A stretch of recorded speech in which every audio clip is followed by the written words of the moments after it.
Hello, my name is Dr. Richard Harris, and I'm a clinical advisor to CBD Health Collection. And today we're going to be talking about how we get the CBD out of the plant. So there's a couple different ways that you can do this. The first is using ethanol.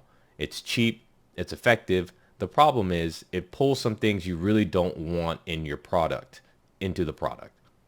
The second way is using industrial solvents like hexane, which is actually the major constituent of gasoline. This is also a cheap and effective way to do it, but it can leave behind some chemical residues that you do not want to ingest.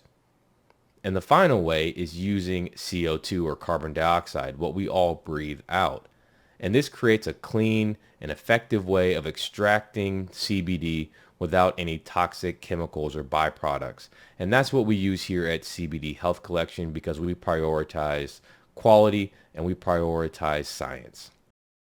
If you would like additional information, call 614-507-8016 or email us at info@cbdhealthcollection.com.